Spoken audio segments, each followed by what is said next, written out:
Chers frères et sœurs de Maurice d'Agaléga et des Chagos, je suis heureux de m'adresser à vous en cette fête de Noël et je vous souhaite ainsi qu'aux membres de votre famille une joyeuse fête de Noël. Au moment où se termine l'année civile, se termine aussi l'année du jubilé dans l'Église. Je voudrais rendre grâce au Seigneur pour le chemin d'espérance qui nous a été donné de parcourir ensemble.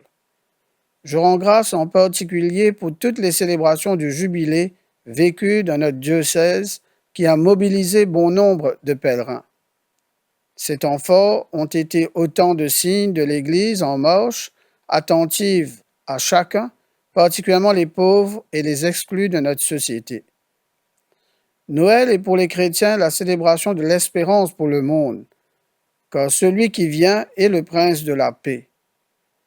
Avec le prophète Isaïe, nous pouvons dire: le peuple qui marchait dans les ténèbres a vu se lever une grande lumière. Cette lumière est Jésus-Christ, et nous chrétiens croyons qu'il vient pour réveiller l'espérance dans les cœurs.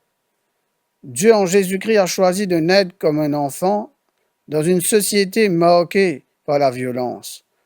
Ne pas oublier que quand Jésus est né à Bethléem, il est sous l'occupation des Romains, et la population peut vivre dans la peur et peut subir l'injustice.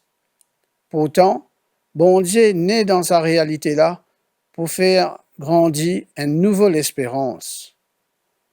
Cette année-là, il est marqué aussi par le décès du pape François, qui est un pasteur humble, qui montre nous l'évangile et qui laisse l'Église grandir aussi avec un grand héritage qui fait à nous rappeler la miséricorde, l'amour bon Dieu, et en même temps vivre la fraternité pour les gens qui sont plus pauvres et pour respecter la création qui bon Dieu de nous. Nous rendons grâce aussi pour témoignage, ce grand témoignage qu'il donne nous, qui continue de montrer nous grandir dans la foi. L'élection du pape Léon XIV s'inscrit dans cette continuité d'espérance. À travers son ministère, l'Esprit Saint rappelle à l'Église sa vocation à annoncer l'Évangile avec conscience, à marcher avec les peuples et à demeurer signe d'unité et de paix pour le monde. Aujourd'hui encore, les mondes besoin l'espérance. Nous, l'île Maurice, besoin à l'espérance là.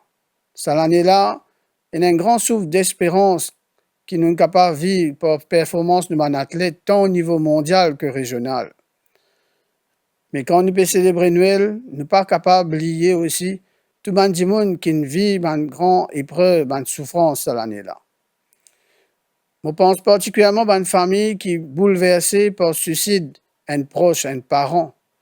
Et là, je vis ça d'une grande douleur, un deuil qui n'est pas facile à vivre. J'ai envie de dire et me transmettre à toute cette famille-là ma profonde sympathie et me prie beaucoup pour eux aussi. Nous l'attention aussi pour particulier pour une famille qui est dans la case un enfant qui est porteur d'un handicap. Ces enfants-là ont un grand don précieux pour nos sociétés.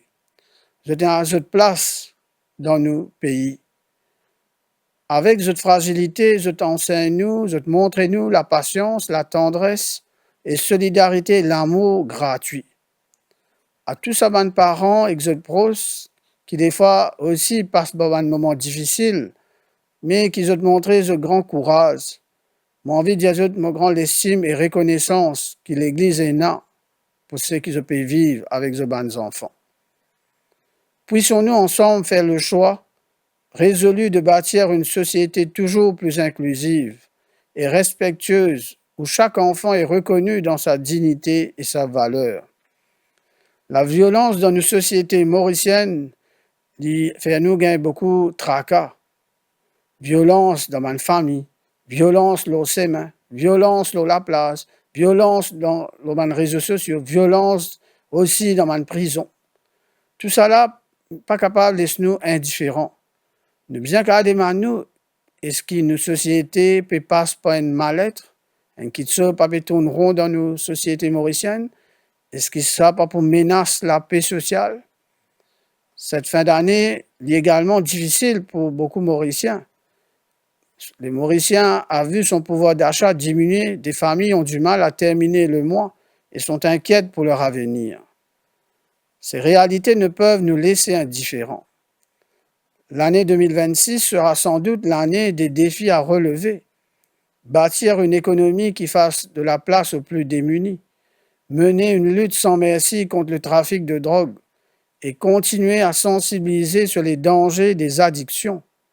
Continuer à poursuivre un chemin de réhabilitation. Poursuivre une réflexion concernant un projet éducatif au service de l'épanouissement de chaque enfant mauricien et qui ne laisse personne au bord du chemin. Renforcer la confiance dans nos institutions. Pour relever ces défis, il faudra décider de continuer à marcher ensemble.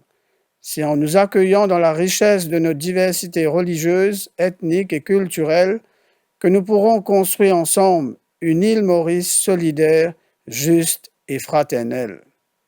Noël est une espérance parce que Dieu s'incarne en Jésus-Christ et vient partager notre quotidien. Accueillons l'espérance que nous apporte l'enfant de la crèche.